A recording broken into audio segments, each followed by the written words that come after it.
Assalamu alaykum muhtaram görürmen dostlar. Açıl ekranımızın ikinci sani sizni kızgın karşı aladı.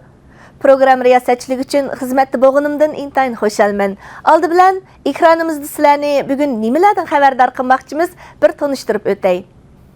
Küzütiş ve analiz sayfamızda Xitayning Uyghur elidagi Ramazanlık çeklimleri ve Ramazanның aldıda e'lon qilgan diniy erkinlik aqtashlik kitobi haqida Amerikadagi Uyghur kuzatuvchilardan Uyghur Amerika birligining raisi Ilshat Hasan va Ipak yo'li tadqiqotchisi doktor Qahar Barat apandilar bilan elib borgan qizg'in suhbatimizni davomlashtirmoqchimiz.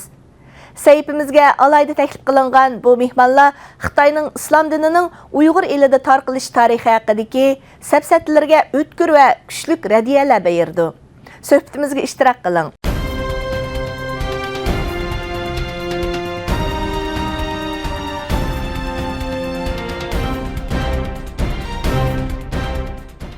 Sizning Xitoy hukumati buning bir jiddiy masalaga aylanganligini his qilganda qilamdi.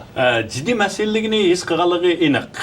Chunki bultoqi aba Qahar Barat apandim bayon qilgandek, bultoqi xalqarada g'avg'a bek cho'ng bo'lib ketdi. Xitoyning bu Uyg'urlarga elib borgan. Bo'libmi, Xitoyning eng burunqi BDT'da yaqin agash kuchi bo'lgan bir turkum arab allarimi buningga chidab turolmadi. Haqqoniyati uchun so'zilmasi bo'lmaydigan yeri kelib qolganiki, bularni gap qildi. Shuningga Xitoy buning jiddiyligini his qildi.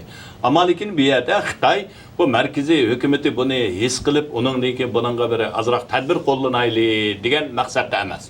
Bu faqat ko'zbo'yamchilikda. Demakchi bo'lganim, men bu yerda buni o'qidim. Bunun mesela Mayada bir neçe yerde İslam'daki tarihini tonuşturup düşendirgen birinci kısım var. Şu Aktaşlık kitabındaki Şincan'daki dini tarihi diye yerde. Eğer siz bu yerdeki karısınız, İslam'ı selbi köşüstüp zoravallık olan Şarkı Türkistan'a bisip kirgen, bu zoravallık olan tengilgan degan sözlerini işletken. Bir yerde İslam'ı bir xil salbiy köstüş, bunu nişan qilgan. Bu iniq ma'ni o'qigan odamga har qanday odam bir qarab, ha bu din shu başlığı zoravallık bilan kirgan, zoravallikni xohlaydi. Demak, bu yerda ko'zbo'yamchilik va yerli xalqlarni yana kallasini yuyish deganni bir maqsad qilgan. Bu yerda hargiz u yerdagi musulmon xalqlarninki yoki Uyg'ur ko'p sondagi Uyg'ur musulmonlarninki bularninki e'tiqodiga hurmat qilish niyat qilganlik emas. Bu yerdagi maqsad ko'zbo'yamchilik ham kalla yuyish, uningdan bu e'tiqodini salbiy ko'rsatish.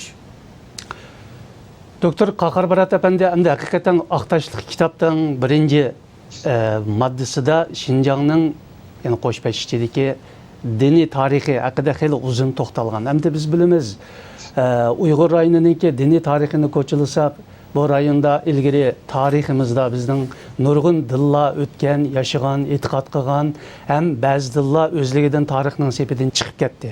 Hamda Uyg'urlarningki islomni qabul qilib hidoyatga erishishi va uning butun bir millatning diniy sifatida o'rtaq bir e'tiqodga aylanishi bu faqat 9-asrning oxirlaridan demasakmi, 10-asrlardan boshlangan va Qaraqallar davrida Sutux Bo'g'raqanning bu dinni qabul qilishi bilan Uyg'urlarning umumiylik hidoyat yo'liga qarab manganligi hammamiz biladigan bir tarix. Ammo bu yerda masala shu. Xitoy hukumatining bayon Ilshat Hasan apandi aytdi, o'zining Aqtashlik kitobida islomning Uyg'ur rayoniga, Uyg'urlar orasiga zo'ravonlik bilan yeyilganligi alohida ta'kidlangan, ham bu ma'lum bir orliq jarayonda umumlashgan degan bir ko'z qarashni o'tirg'a qo'ygan. Aqtashlik kitobda men buni ko'rdim, bunga diqqat qildim. Sizningcha bo'lganda islom haqiqatan Uyg'urlarga zo'ravonlik bilan tinilganmi? Va islomning Uyg'urlarning hidoyatga erishish musofasi qachon tamomlangan? Uyg'ur islom dini 1000 yildan ortiq tarixga ega. Uyg'urlar %100 musulmon xalq bo'g'ilimi 1000 yil bo'lib qolgan bir musulmon xalq. Shunga bu tarixni ko'chilashning, ichishning hech bir hojati yo'q. Qadimgi islom tarixidagi g'azot janglarini, g'azot jarayonlarini, u ishlarni hozir bugungi kunda deyishning hech bir real ahamiyati yo'q. Biz 1000 yildan beri islom dinini tushunib kelgan bir musulmon xalq, bu bir temiga tushmaydigan bir ish, bunun gumon yo'q. Sizning to'liqlaydiganingiz. Menimcha uni agar Xitoynikiga qarshi o'zimizning ko'z qarashini, shaxsan mening ko'z qarashim degan vaqtida islomning bu dastlabki kirishi Sutuq Bug'roqan podshoning qabul qilishi bilan, uningki o'rdidagi azroq siyosiy o'zgarish bilan, bu shuning bilan Qashqa rayonidagi asosan Xotandan sirt va hammasi tinchlik bilan qabul qilgan deyishga bo'ladi buni. Bu bir hidoyatga boshlanganlik, hidoyatli yo'lni topganlik bo'ladi. Xotan bilan bo'lgan buning da kitobda nihoyatda ta'kidlab Xotan bilan 40 yil urush qilgan, zo'ravonlik degan gap bor. Bu Xotan bilan bo'lgan urush o meningcha uning oldinmi urushlar bo'lgan. Buddizm Uyg'urlarmi bir-birisi bilan urush qilgan. Ya'ni bu yerdagi urush qandaqdir islomni majburiy kengaytirish emas, bu bir ikki davlat o'rtasidagi bir siyosiy. Mana degan vaqtida bizning vatanimizning birlik kelishini nishonlagan bir urush mana degan vaqtida. O'zimizning millatimizning birlik kelishini, vatanimizning Sharq Turkistonning birlik kelishini nishonlagan urush desak bo'ladi. Xotanni fatih qilgandan keyin Xotan musulmon bo'ldi, kaynida u yoq qo'shildi, biz birlikka aylandik. Kaynida 12-13 asrlar kelgan vaqtda G'ulja, Qashqa, Xotan hamma Uyg'urlar birlikka keldi, musulmon bo'ldi. Shunga vatanimizning birlikka keldi, millatimiz birlikka keldi. Bu demak bu ijobiy bizning millatimiz uchun bir ijobiy rol o'ynagan. Buning oldida millatlarning orasida urush bo'lgan, xuddi Xitoyniki bagliklarning o'zaro urush bo'lgandek. Shunga bu urushni dinga bog'lab turib uni zo'ravonlik deb ayblash meningcha Qahar Barat apandim aytganga o'xshash, u tarixdagi o'tib ketgan ishlar o tugidi millat Uyg'ur millati musulmon bo'lib shakllanib bo'lganiga 1000 yil bo'ldi. Bu bizning e'tiqodimiz muqaddas narsa. Buni shak yo'q. Buni qaytadan tatlab chiqarishning ahamiyati yo'q. Xitoy hukumati Aqsashli kitobda alohida shu narsani ta'kidlaydi. Masalan, Xitoyning davlatlik diniy ishlarni boshqarish belgilamasi bor, asos qonuni bor. Shundaqla Uyg'ur avtonom rayonining o'zining chiqargan yerlik diniy ishlarni belgilamalarini, diniy ishlarni boshqarish belgilamalari bor. Bu qonun ham belgilama nizomlarda Uyg'urlarning diniy e'tiqod erkinligi va mushu rayonda yashaydigan boshqa millatlarning diniy e'tiqod erkinligi butunlay kapolatga ega qilingan va qo'g'dalgan. Xalqlarning diniy hissiyotiga hurmat qilinadi. Ularningki masalan Ramazan iyidagi har xil faoliyatlarga hurmat qilindi, qonun bilan kapolatga ega qilindi, qo'g'dildi deydi. Agar haqiqatan Xitoyning bu dokladida o'tirga qo'yilgan bir reallik bo'lsa, u vaqtida bu yerda xalqaro jamiyatning, tashqaridagi Uyg'ur tashkilotlarining va mamlakat ichidagi Xitoyning ba'zi chiqargan yerlik belgilamalariga bo'lgan noroziliklar, bu yerdagi ixtilof nima bo'ldi? Nima bu yerdagi ixtilof u vaqtida? Yoki bo'lmasa bu markaziy hukumatning chiqargan qonun siyosatlarini aytib to'g'ri, ammo yerlikka kelganda buni ijro qilinishi xato bo'lganligi uchun, buni kuzatib turadigan bir mexanizm bo'lmaganligi uchun bu ishlamda ta'tirga ketib boramdi deydigan bir bishorat chiqamdi bundan. Shaxsan mening ko'z qarashimcha hech qanday chiqmaydi. Chunki agar unda bo'lgan bo'lsa 49dan tortib ta hozirgacha mana degan vaqtda 20 asrdan ish bo'ldi. Bir 20 asr o'tib bo'ldi, 100 yil bo'laydi. Bu siyosatni yana shu tovanliklar xatolik qilyapti, ularni hech qanday bir jazolanmadi. Masalan, agar Xitoy bir unda azroq bir ideyasida shunda bo'lgan bo'lsa, hozirgi mushu siyosatni yurgizayotganlarning bir ikisini jazolash kerak. Masalan, taqdirdan tushib bo'lgan Wang Luchanni bir qidim jazolash kerak. Lekin bunday ahvollarning hech qaysi bo'lmadi. Shu siyosat yana davomlashyapti. Aqtash kitobini har yili e'lon qilyapti, ammo albatta biz yil birinchi qidim diniy to'g'riliq e'lon qildi. Buning oldida Millatlar Ittifoqi, Shinjongning masalasi degandek har xil aqtash kitoblar e'lon qilinyapti. Ammo bu yerdagi masala bag'an siri keskinlashmayapti. Demak, bu yerdagi masalaning tubdagi sababni bular izdigini yo'q. Bular qasdan gaz qarg'u bo'lgan. Qahar apandi, siz qanday qaraysiz bu masalaga? Ya'ni siyosat, qonun yaxshi yoki yerlik amaldorlar nachar bo'lganlikdan yuz beryapti bu voqealar deb qaramsiz? Markaziy hukumatning siyosatini ma'lum nuqtadan yana bu siyosatni xato ijro qilayotgan yerlik amaldorlarga berilgan bir signal deb mi tushunamsiz? Bu masalada sizning o'ylayotganlaringizni bilgimiz bor. Aqtash kitobda chiroyli gaplar yo'q. Lekin bu hargiz mushu Aqtash kitob chiqishdan avvalgi Xitoyniki bo'libmi Wang Luchan hokimiyatiniki Uyg'urlar qilgan bu ishlarga vakillik qilolmaydi. Uni biz qayta so'zlab o'tdik. Bu diniy besim, diniy buzg'unchiliklarni ig'ir bo'lib keldi. Agar buningdan keyin bu Aqtash kitob birisi hukumat o'zini oqlash bo'lsa, yana birisi yerlik Xitoy amaldorlariga, yerlik siyosat belgilovchilarga bo'lgan bir xil signal olgan bo'lsa, biz bundan keyingi amaliyotdan ko'sak bo'ladi. Bu shu biz buni uqmaymiz ham. Xitoyning hozirgi yurgizayotgan siyosatlari bilan 1949 yildan burungi Gomindangning ishg'oliyati, uningdan sal burungi sursak, Manjular davridagi ishg'oliyatlarga qarata shu davrdagi diniy siyosatlarga selishtirgan vaqtimizda qanday bir farqni ko'ra olamiz? Diniy to'qinish Xitoy tarixida bo'lib kelgan. Xitoyga nurg'un har xil dinlar amsi singib kirishga uringan bo'lsa-mu, hech qaysi amal ashab g'alaba qila olmay, birdan-bir saqlanib qolgan, putirab qolgan din islom dini bo'lib qoldi Xitoyda.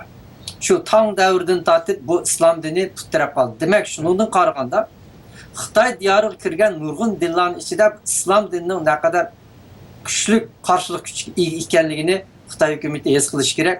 Agar Xuy xalqi, Tunganlar Tang davridan tortib hozirgacha o'zininki diniy milliy bu kimligini saqlashda shunchalik kurash qilib kelgan bo'lsa, Uyg'ur xalqimi o'zining islom din maydonini saqlash uchun shunchalik kurash qila oladi deganni ko'z oldiga keltirish kerak.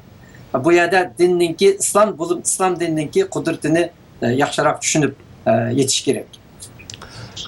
Aqtashlik kitobdan qargan vaqtida Xitoy hukumatı ta'kidlayotgan yana bir nuqta, hukumat doim musulmonlarning, jumladan Uyg'urlarning ham o'sha musulmon yemekliklarga, yemek içmeklariga, halal mahsulotlarningki ishlab chiqarilishi, ta'minlanishi, bozorda setilishi, halal restoranlarning, musulmon restoranlarninki ichilishi, boshqurilishi bu narsalarga aytdi alayda ko'ngil bo'lib kelyapmiz deganda alayda ta'kidlagan bir nuqtasi bor bularniki Aqtashlik kitobida.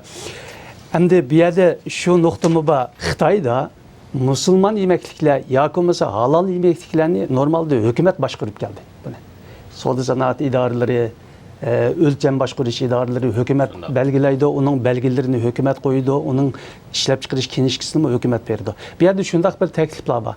Buningdan keyin Xitoydagi barliq halal yemekliklarni cho'qim masjidlar, diniy jamoatlar, islom jamiyati va kaza va shuningga o'xshash tashkilotlar boshqarish kerak. Kinishkini shu tashkilotlar berish kerak deydigan bir qarashmi bor. Sizlar buningga qanday qaraysizlar? Oldi bilan Ilshat apandi sizning ko'z qarashingizni ib baqsak, buning qaysi bir qadar to'g'ri bo'ladi hozirgi Xitoyning sharoitida? Albatta bu halol haram yoki musulmoncha deylik, Xitoyning degani bo'yicha yemekliklarni shu musulmon e'tiqod qiladigan kishilarningki yoki shularning guruhlangan islom jamiyati demdik, shundalarning boshqarug'ini shular ularga pravlarni berib, ruxsatni berishi o eng muvofiq bo'ladi. Chunki Xitoy hukumatı bayan siz bayon qilib o'tgandek, bu Kommunist partiyasi ateizm partiya. Bularninki nizomnomasiga aniq yoziq, din oxirisi yo'qaydi, yo'qitimiz degan bor. Shuning uchun bunda bir e'tiqodsiz bir hukumatning bir e'tiqodiy millatlarninki yemekligi, kiyim-kechaklarini belgilash bu nihoyatda kulkilik, bema'nilik bir narsa bo'ladi.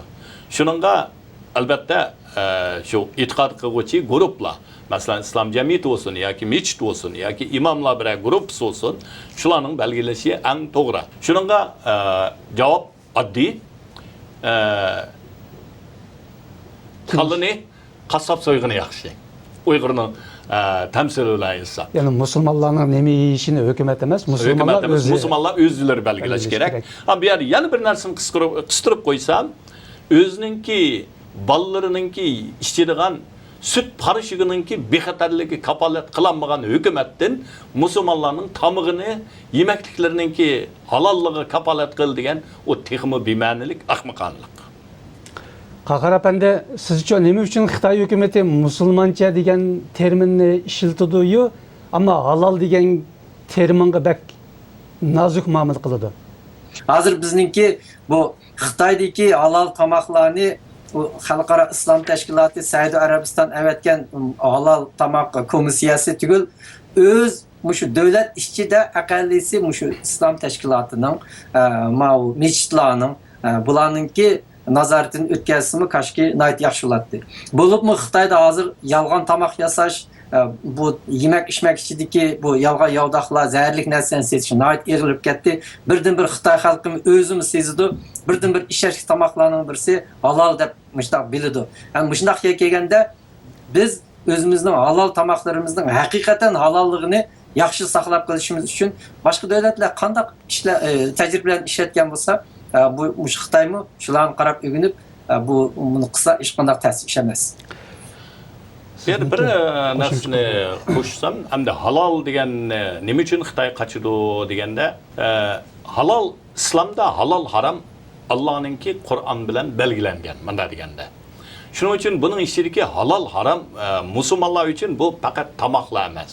Bizning kundalik turmushidagi qilgan ishlarimiz va hatto ba'zi vaqtlarda o'y fikrlarimiz, yaxshi bo'lmagan o'y fikrlarimiz, masalan, yomon niyatni qilgan bo'lsak, u harom bo'ladi. Shuning uchun bu halolninki islomda ma'nosi nihoyatda kam. Masalan, o'zining vatanini qo'g'dash, o'zining e'tiqodini qo'g'dash, bular hammasi majburiyat, bular hammasi halol. O'zining millatiga munofiqlik qilish, xoinlik qilish, o'zining e'tiqodidan chatnab yomon narsalarni tashviq qilish, mechitning ichida Xitoy kommunistlarning siyosatini tashviq qilish bu harom. Shuning uchun mening tushunchamda mushu sabab bor deb o'ylayman. Demak, halol harom masalasi bu bir musulmon uchun uning 24 soatlik u faqat yemeklikdan emas. Emas. Hozir dunyoda radikallik yoki bo'lmasa o'zimizning yerlik termini bilan aytgan vaqtimizda diniy oshqullik deb atayli buni. Ammo lekin bu yerda normal bo'lmagan bir ahvol bu Xitoyning radikallik deydigan masalasini tushunishi bilan dunyoning radikalizm, oshqullikni tushunish masalasidagi farq deydi. Nima uchun bunday bir farq yuz beradi? Xitoy nima uchun bunday farqli tushundi bu masalani? Turtki bo'layotgan omil albatta Uyg'ur xalqininki o'zining erkinlik, barobarlik, hurlik huquqi uchun talab qilib, buning uchun kurash qilyotdi. Bu tarix uzun tarix hamda bizning ko'rishimiz. Shuning uchun Xitoy bu kurashni bostirish uchun har xil banolarni izlayotdi. Bu yenglikmi emas? Masalan, 50-yillarda yerlik millatchilikka qarshi turish dedi, kendi ijara kemayish dedi, o sotsializm, tarbiya, ta'lim-tarbiya dedi, Uyg'urning ziyolilarini qarshi turganlarni hammani kesib qirib mangdi. Madaniyat inqilobi yana aksli inqilobchi dedi, chatalga bog'langan unsur dedi. Yaqinqi zamonlarda bo'lguncha deb baxti, uningdan keyin Turkistonchi, pan-turkizm deb baxti, hozir hamda mushu diniy oshqunlikqa bog'lab turib, bu yerda bostiryapti. Buni doirni kengaytirish Xitoyningki milliy manfaatiga tutishadigan. Chunki bu Sharq Turkiston ishg'oliyat ostidagi bir zamin.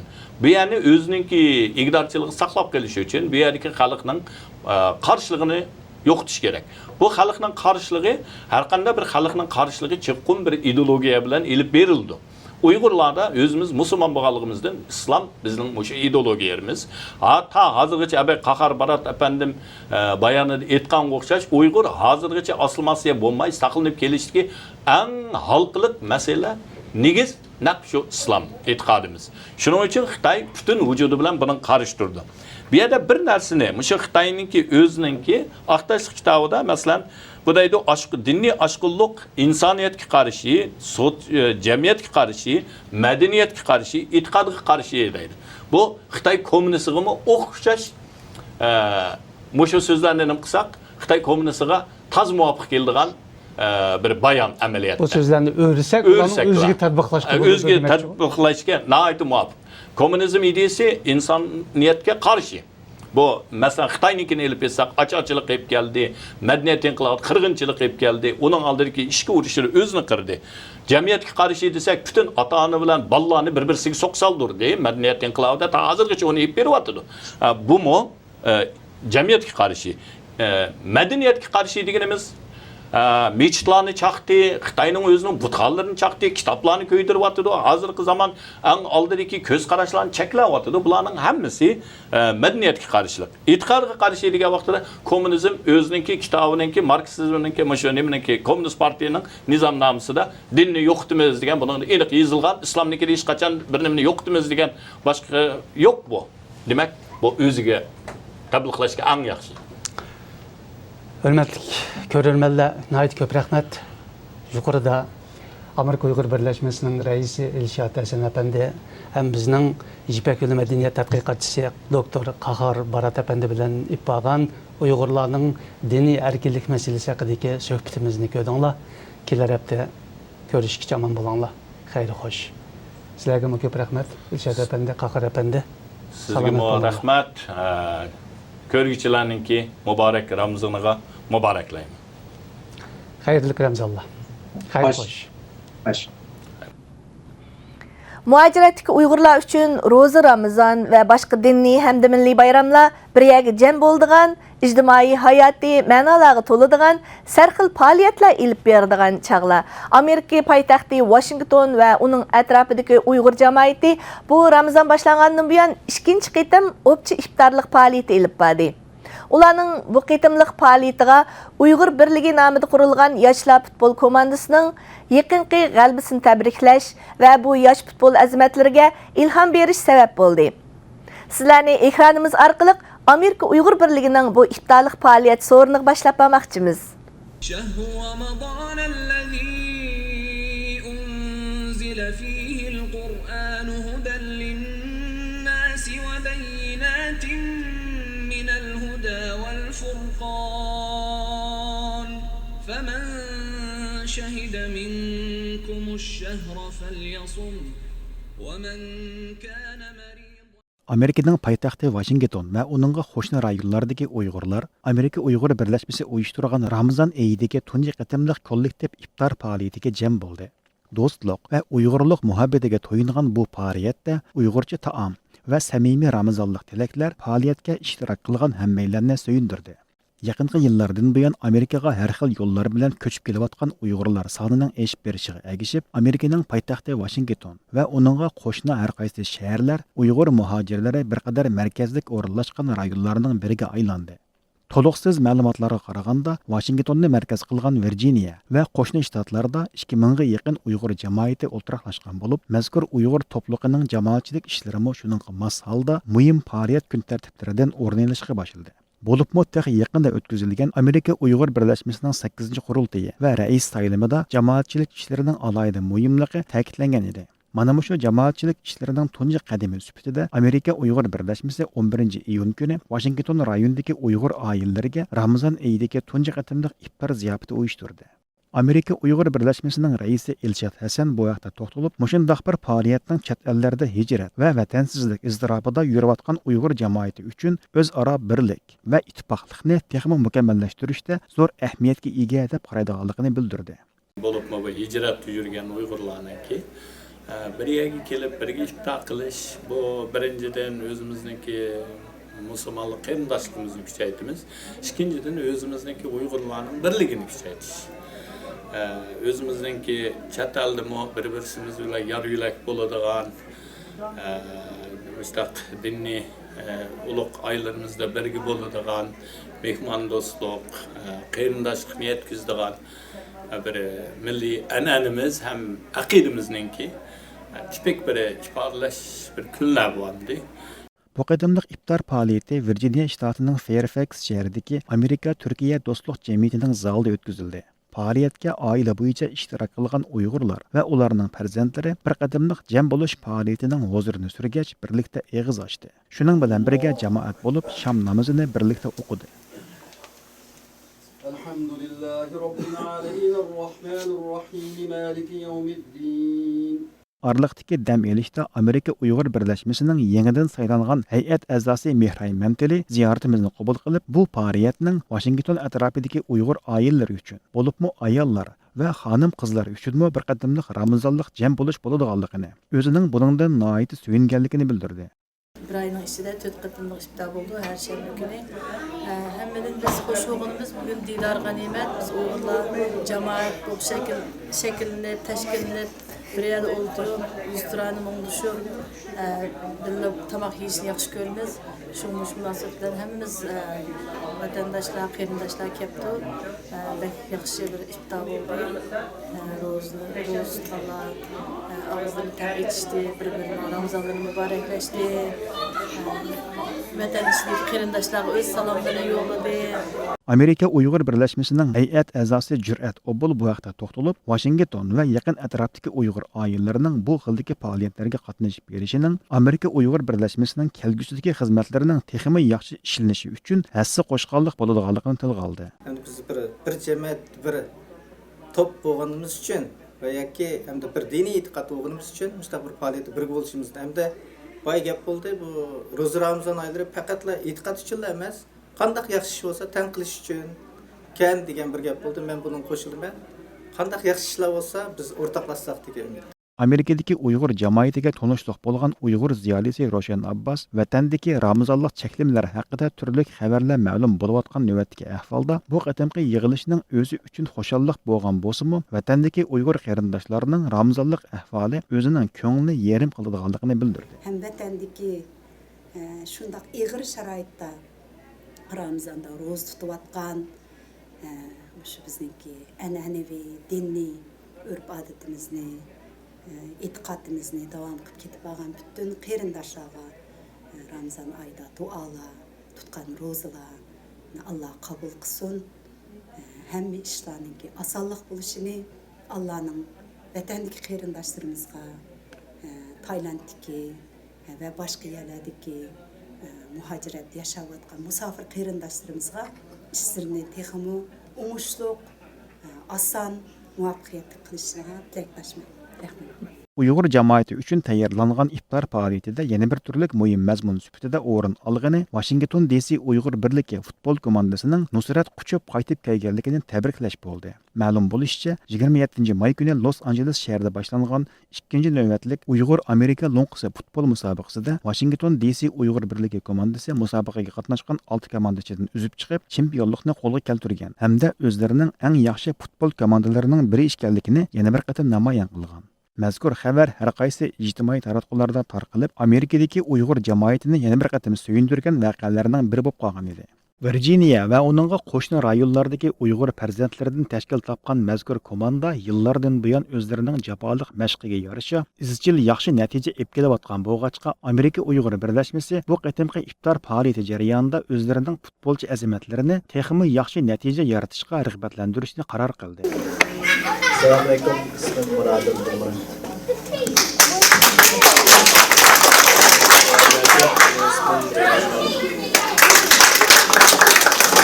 Assalamu alaikum. Ismim Abdullah. Assalamu alaikum. Ismim Shirali. Assalamu alaikum. Ismim Arafat Hoşan. Assalamu alaikum. Benim ismim Mehmet Emin Uygur. Assalamu alaikum. Ismim Erkan Yakub. Assalamu alaikum. Ismim Erkan. Shuning bilan faoliyatda Uyg'ur birligi futbol komandasining a'zolari va ularning mashg'avliga Uyg'ur do'ppisi va naqd pul taqdim qilindi. Gerçi mukofot sommasi yuqori bo'lmasa-mu, Uyg'ur jamoatining bu xil samimiy qalbi hammaylarni shodlantirdi. Uyg'ur birligi futbol komandasining atraf boshlig'i Arafat Dilshod mazkur futbol komandasining eng dastlabki shakllanish holatidan bugünkidek shtatlar aro musobaqalarga qatnashqudak saviyaga yetishida o'zlarining tirishchanligidan boshqa Virginia va uningga qo'shni rayonlardagi Uyg'ur jamoatining qizg'in qo'llab-quvvatlashi cho'ng rol o'ynaganligini bildirdi. Uning qarashicha, bu xildagi futbol faoliyati o'zi bilan tang qoramdagi Uyg'ur yoshlarini o'zaro uchrashish va futbol ishlari uchun o'rtaq tirishish imkoniyatiga ega qiladi. Arafat yana Uyg'ur jamoatining davomli qo'llab-quvvatlashi orqasida o'zlarining kelgusidagi orzu-armonlarining cho'qim amalga oshadiganligini bildirdi. Mushuni sabab qilish orqali biz bir yerga yig'ilamiz. O'rtoqlashimiz, fikrlarni o'tirib qo'yamiz.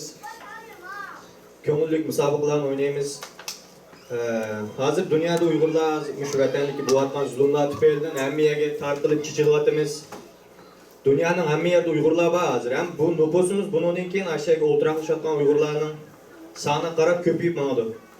Hargiz azaymaydi. Shunga mencha bu sabab nayiti bir yaxshi sabab bu futbol degan. Buni hamda sabab qilish orqali bir yerga yig'ilib tursak, mush musobaqalarni davomli o'tkazib tursak, mush Arafat degandek bundan keyin belkim kelgusida 50 kishiden 50 komanda chiqamdi, onu bilmaymiz. Andan keyin yana birisiga mushu FIFA'ningmi, mushu vatansizlarniki World Cup'si bor. Mushu World Cup o'xshash FIFA'ning vatani yo'q millatlar uchun uyushtirib berilgan xalqaro dunyo xarakterli futbol musobaqasi bor. Bo'lsa biz Uyg'urlar mushunga qatnashsak inshaalloh ashma bir cho'ng sahna. Nisbatan siz qanday bo'lib futbol o'yinida bir havas qilib qolgandingiz? Bo'ldi. Meni shu futbol o'ynayotganimga bir umr bo'ldi. Şu küçüğümden mengişni bilgeni yak oynadım. Biz şu bu Amerika'da Uyghur birliği kanda kuruldu deseniz 2005 yılı bu Amerika'da Uygurlar naydı astı. Bir 5-6 mezan battı vakti uyunan kendi küçük azar yer taptağım oynayıp ketken. O vakti bizde bir arzuyumuz attı. O arzumu baş Amerika'da bir Uygurlardan bir futbol komandası kuruyor işte bir arzu.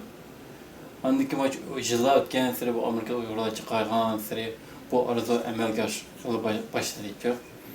Şununla biz 2005 yılı kurup biz oynayıp 2008 yılda komandamızda 12-13 adamımızı dek boğanda biz tuncu etim Kanada'ya 2 maç edip Kanada'ya tuncu etim vardı.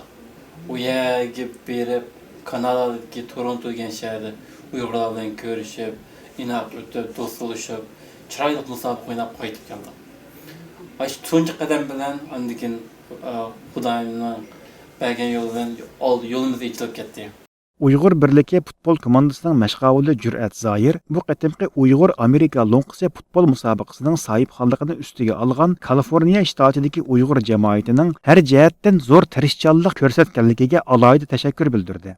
Shuning bilan birga mushu xildagi futbol musobaqalari orqali chet ellardagi Uyghur muhojirlari o'rtasida do'stlik ko'rigi o'rnatish, chet ellardagi Uyghur farzandlarining ona til saviyasi va milliy kimlik tushanchisini oshirish mumkinligini tilga oldi. Bolalarning shunday bir yaxshi natijaga endi ega bo'lishida sizningcha bir qanday sabablar bir muhim deb o'ylaysiz? Bu bolalarningki natija elishi hamda butun o'yin yani 2-3 kunning ichida bo'lgan ish emas bu.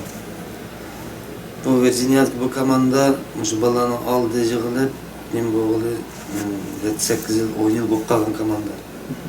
Bu endi tasodifiylikdan ilinib qolgan natija emas. Bu kollektiv bu futbol bu kollektiv bir 11 adam, 20 adam yig'ilib o'ynaydigan bir musobaqada bu.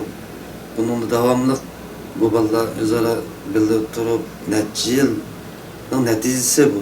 Bu ilaqqa tuyuqsiz talaya bir narsa deb ilinib qolgan natija emas. Ham bu bolalarning mashq qilishi, jafoliq mashq qilishdan kelib chiqayotgan natijalarni ham ko'ryapmiz. Biz ham bu bolalarningki yeshimi cho'nglayotdi hamda bizning keyingi planlarimiz bundan kichik 7-8 yoshdan 15 yoshgacha bolalarni birga biz o'zayil bir qilgan bunu. Mush kichik bolalar, mishal o'ynayotgan bolalarmi bor. Bolalarni yig'ib haftasi bir tarbiyalatni yo'qolgan. Keyin bizning vaqtimiz bu sabablardan bu tashlab ketdi, bir 2 yil bo'ldi. Hamda bu navbat yenib kelgandan keyingi planlarimiz cho'ng endi. Bu bolalarni emas, bulardan kichik bolalarni davomli tarbiyalab, uzun yil bir tarbiyalaganda bu bolalar o'zaro endi maydonda to'pning tili bo'ldi-chi. O'zaro top tili bilan dunyoviy til deymiz endi bu sakinning o'z maydonda o'z tili bo'ldi. Shu o'zaro uzun muddat bir yerda o'ynab mashq qilib chiniqqandan keyin yaxshi natijalar qo'lga keltirdi deb o'ylayman. Mazkur iftorlik faoliyatiga ishtirok qilgan Uyg'ur oilalari yana bir shanba kuni o'xshash o'rinda o'tkazilmoqchi bo'lgan iftor faoliyatigacha bir-biriga omonlik tilashib tarqalishdi. Hörmətli dostlar, Amerikada o'ttir boshlang'ich maktab bolalari yozliq ta'tilga chiqdi. Uyg'ur elidimi ilgir oxir bo'lib, majburiy ma'arif bosqichidagi o'smir bolalar iyulning boshlaridan sentabrga qadar 50 kun atrofida ta'tilga qo'yib berildi. Yazlıq ta'til aslida bolalar uchun erkinlik, xo'shallikdan derak bersa, Uyg'ur elida aksichi bo'lsa, ota-onalarning uyida qaranchuqsiz qolgan bolalarning bexatarligidan tazimo andish qildigan bir mezgili. Chunki Uyg'ur elida güdəklərinin yo'qab ketishi davomli uchrab turadigan bir zo'r ijtimoiy masalaga aylanib qolgani xeyli yillar bo'ldi. Inkaslardan qaraganda, bo'libmi bolalarning maktablar ta'tilga qo'yib bergan mezgillarda yutib ketish, yo'qab ketish hodislari texmi ko'paydi ekan. Undaqda bolalarning yozliq ta'tilini xo'shal-xo'ram, bexatar o'tkazishi ota-onalarning xotirjamligi uchun qanday tayyorlik ko'rish mumkin? Amerikada bolalarni qo'g'dashda qanday tadbirlar olib berildi? Bu haqda uchur tariqasida qisqagina tonishtirish bermoqchimiz.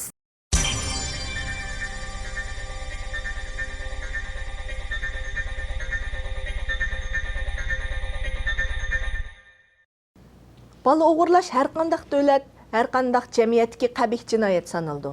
Yaqinqi yillarda Uyg'ur diyorida balalarning izdiraksiz yo'qolib ketishi favqulodda ko'p ko'riladigan hodisa bo'lib qoldi.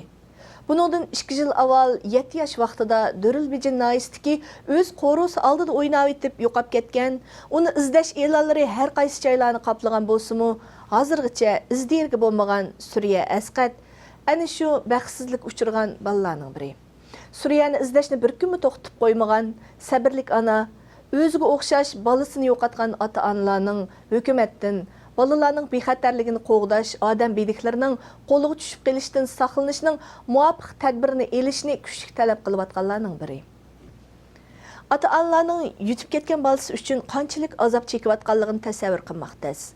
Hozir mayli cho'ng shahar, mayli yeza, noyalar bo'lsin, hamma yerda balalardan ansiraydigan vaziyat shakllangan. Balalarning o'g'irlanish xavfi Uyg'ur ota-onalarini hammadan bakrak xotirjamsiz qilayotgan, balalarning, oilaning hayoti va baxtini nobud qilib, jamiyatga og'ir oqibatlarni elib kelayotgan bir real masala. Bala o'g'irlari yana davlat bilan jamiyat o'rtasidagi ishonchni qo'shib o'g'irlamoqda.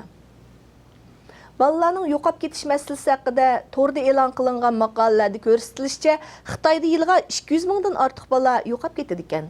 Halbuki tepilganlar bo'lsa 1% ga yetmaydi. Hatto ular asosan o'zlari soqchixonalarga berib qolgan yoki bo'lmasa boshqalar tarafidan boyqilib soqchixonalarga elib kelinganlar ekan. Soqchilarning bevosita qutqizish harakatida tepilgan balalar yo'q deyarlik. Bala yutib ketish, bala o'g'irlash qilmishlari oila va jamiyatga og'ir balay ofat bo'lgan, ijtimoiy ta'siri intayin kuchli bo'lgan, tonishliq bir real masala. Bo'libmi, maktablar ta'tilga qo'yib bergan kunlarda bo'lsa, uyda yolg'iz qolishga majbur bo'lgan balalarning yutib yoki oldinib ketish xavfi Uyg'ur ota-onalarni hammadan bakrak xotirjamsiz qiladi. Bundaq bir sharoitda ota-onalar uyda qolgan balalarning bexatarligiga qanday qilib kafolatlik qilsin? Biz bu haqda Amerikadagi uyda yolg'iz qolgan balalarning o'zini qo'g'dash haqidagi ota-onalarning balalarga beradigan bexatarlik savotlari bilan tanishib chiqaylik. Balalarni yolg'iz qo'yganda ularga xavf yetish ehtimoli intayin cho'ng. Undan boshqa oila elektr saymonlari, tok, gaz qatorliq yoshirin omillarmi nazardan saqit qilinsa bo'lmaydi. Shunga Amerikada bo'lsa 13 yoshdan tuvan balalarni uyga, talaga, mashinaga yolg'iz qo'yish cheklangan bo'lib, xavf-xatar yetib qolsa, uning javobgarligi surishtirildi. Ya'ni ota-onasining javobgarligi surishtirildi. Va ota-onalar hamda balalarga asosan 12 yoshdan yuqori balalarga uyda yolg'iz qolishga majbur bo'lganda mundaq savatlarni beradi. Birinchi, uyda amal va yolg'iz yoki boshqa balalar bilan qolmang. Cho'qim quramiga yetgan biri mas'ul bo'lsin. Ikkinchisi, agar uyda yolg'iz qolishga majbur bo'lgan taqdirda uyning eshiklarini yaxshi taqang.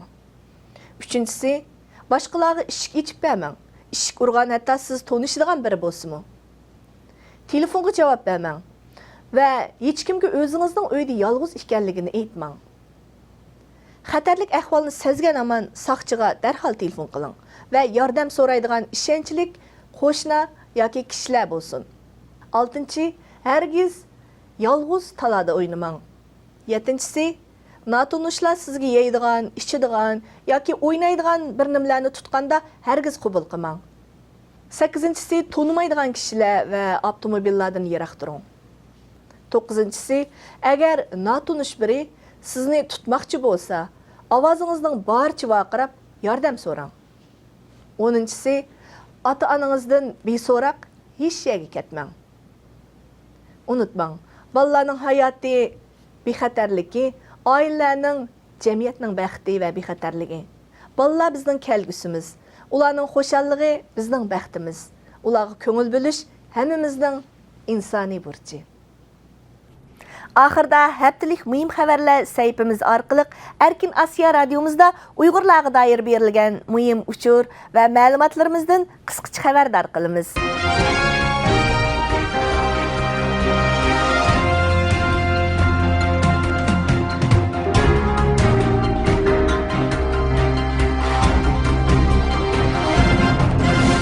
Assalamu alaykum muhtaram televizor ko'ruvchilar. Erkin Asiya radiosi tor televiziyasining haftalik xabarlar programmasini ko'ryapsizlar. Mazkur programmamizda mush bir hafta jarayonida radiomizda Uyg'urlarga doir berilgan bir qism muhim xabarlarni eskartib o'tmoqchimiz. Men Erkin. Men Gulchehra. Uyg'ur elida bu yillik Ramazonning turli cheklamalar, shundaqla yo'shurun va tuyuqsiz tutqun qilish harakatlari ichida davom qilayotganligi ma'lum bo'lmoqda. Ramazon arifasida az deganda 5 nafar to'r sohasidagi Uyg'ur ziyolisining tutqun qilinishi, Guangzhouda 10 nafar Uyg'ur o'rta maktab o'quvchisining tutib ketilishi xalqaro jamiyatning diqqatini qo'zg'amoqda. Uning ustiga Ramazon kirgandan buyon Uyg'ur elida har xil tabiiy ofatlar kayni-kaynidan yuz bermoqda. Dünya Uyghur Qurultayı'nın reisi Rabia Qadri Xanim bu münasebet bilen radyomiz ziyaretini qabul qilib, bütün dünyadaki Uyg'urlardan Ramazonlik ahvol so'radi. Uyg'ur xalqini ittifoqliq va mustahkam e'tiqod asosida ko'z oldidagi bu qiyinchiliklarni yengishga chaqirdi. İgənlənişçə 6-cı ayının 17-ci gündən bu yan İli vadisida yaqqan qattiq yağmur səbəbindən Uyğur elinin şimalında görülgən təbii afətnin fəvqəladə ağır olub atqanlığı mölçərlənməkdə. Kelkün afəti yüz berib uzun ötməylə ündidar qatarlıq ictimai taratqularda puhralarning kelkün afətiga uçurğanlar üçün öz aldığa ian toplaşının çəklənganligi xəbər tarqalğan idi. G'uljidagi ma'lum saqchixonaning kechilik xodimi radiomiz ziyoratini qabul qilib, G'uljida kelkun ofatining favqulodda og'irligini, muqimsizlik voqealari yuz berishining oldini olish uchun fuqarolarning o'z oldiga ion to'plash faoliyatlarini cheklaganligini bildirdi. Bu yillik Ramazon boshlangandan buyon Xotan tavasidagi musulmoncha oshxonalarning normal tijorat qilishiga buyurilganligi, oshxona xo'jayinlarining kunduzda har qanday sabab bilan oshxonani taqab qo'yishga bo'lmaydiganligi uqtirilgan.